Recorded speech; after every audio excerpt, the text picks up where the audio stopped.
Assalamualaikum warahmatullahi wabarakatuh. Halo, jumpa kembali dengan OCM Channel, channelnya berita dan gosip kesayangan.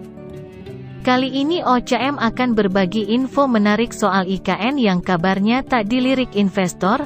Dilansir dari eramuslim.com, IKN Nusantara tidak dilirik investor, masalah besar Presiden 2024.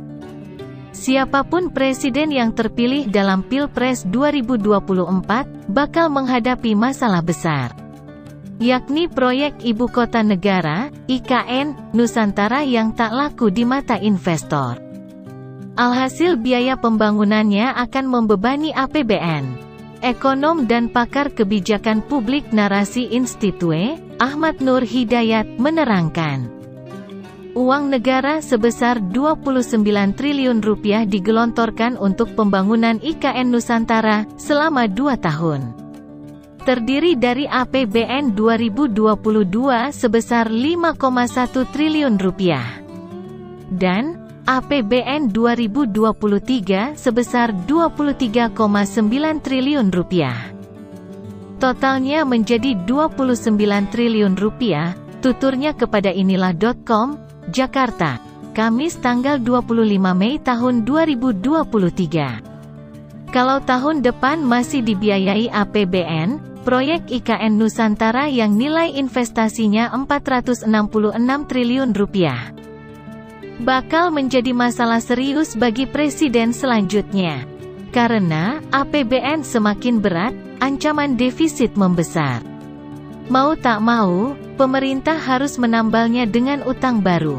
Hingga tanggal 31 Maret tahun 2023. Utang pemerintahan Jokowi menggunung hingga 7.879,07 triliun rupiah. Kondisi ini, kata Nur Hidayat, merupakan konsekuensi logis dari sepinya investor yang tertarik masuk ke IKN Nusantara. Apalagi, proyek ini menjadi fokus utama dari Presiden Jokowi. Bila realisasi investor belum masuk sampai akhir 2023, sebaiknya APBN 2024 tidak perlu lagi diberikan kepada IKN lagi, tuturnya. Sangat disayangkan, dana sebesar 29 triliun rupiah yang digelontorkan pemerintah untuk IKN Nusantara selama 2 tahun. Setara dengan anggaran program Keluarga Harapan, PKH, sebesar 28,7 triliun rupiah. Jelaslah, program PKH yang menyasar 10 juta KPM atau keluarga penerima manfaat tak kalah pentingnya dengan mega proyek IKN Nusantara. Bahkan bisa lebih penting karena menyangkut nasib 10 juta keluarga, yang setara dengan 40 juta rakyat Indonesia. Sedih, dana 29 triliun rupiah yang sudah dikeluarkan negara untuk IKN Nusantara, belum berwujud apa-apa. Beda dengan program PKH yang sudah jelas manfaatnya untuk 10 juta keluarga Indonesia.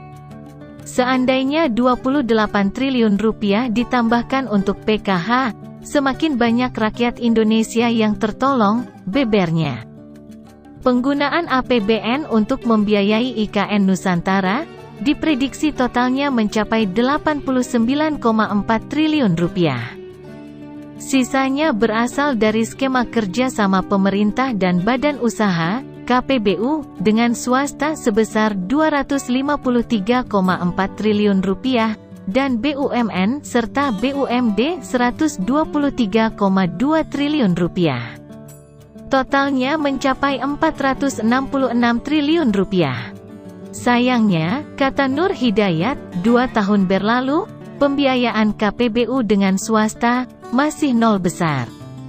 Pun demikian skema pembiayaan melalui BUMN dan BUMD.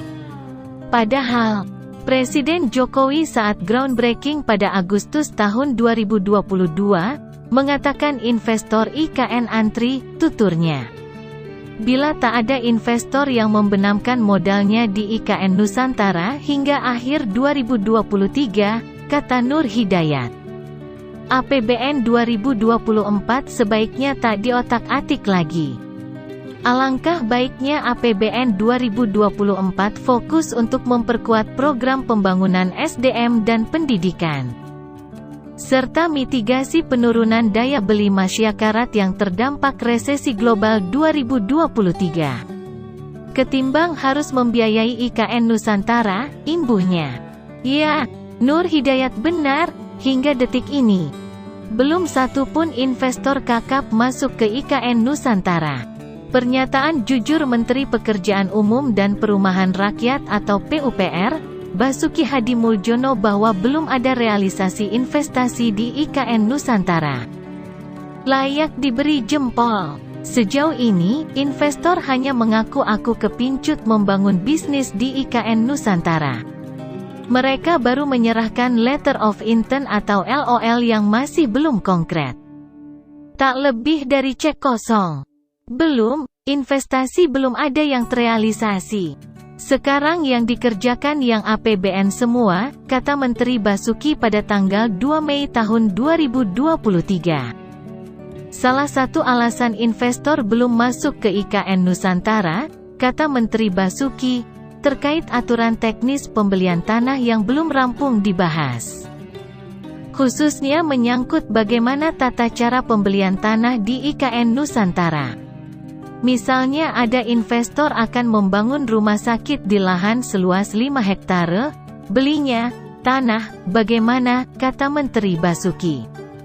Untuk itu, Menteri Basuki berharap, Badan Otoritas IKN Nusantara segera merampungkan aturan pembelian tanah. Nah, sekarang mereka sedang menyelesaikan SOP-nya, lanjut kader PDI Perjuangan itu. Bagaimana suara pengusaha? Ketua Kamar Dagang dan Industri, Kadin Indonesia, Arsyad Rashid, menyatakan, pengusaha masih wait and see untuk investasi di IKN Nusantara, Penajam Pasir Utara. Kalimantan Timur, Kaltim, ada masalah siber, masalah tanahnya gimana, insentif apa? Atau kelangsungan listrik, pasti banyak pertanyaan. Ini kan membangun kota baru, kata Arsyad di Ciputra Artpreneur, Jakarta Selatan, Selasa tanggal 23 Mei tahun 2023. Arsyad mengibaratkan, investor dan pemerintah, saat ini, masih dalam tahap pacaran. Keduanya belum sah menjadi pasangan, karena belum investasi di IKN Nusantara.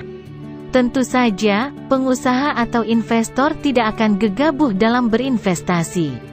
Paling tidak 3 faktor menjadi pertimbangan. Kepastian hukum, kepastian politik dan kalkulasi ekonomi. Bisa jadi, dari 3 aspek itu, investor menilai belum saatnya untuk berinvestasi di IKN Nusantara. Kalau sudah begitu, masa pacaran akan panjang, bahkan tak jadi menikah. Karena investor cemplungkan duitnya ke bisnis lain yang lebih aman dan menjanjikan cuan. Demikian, semoga bermanfaat. Wassalamualaikum warahmatullahi wabarakatuh.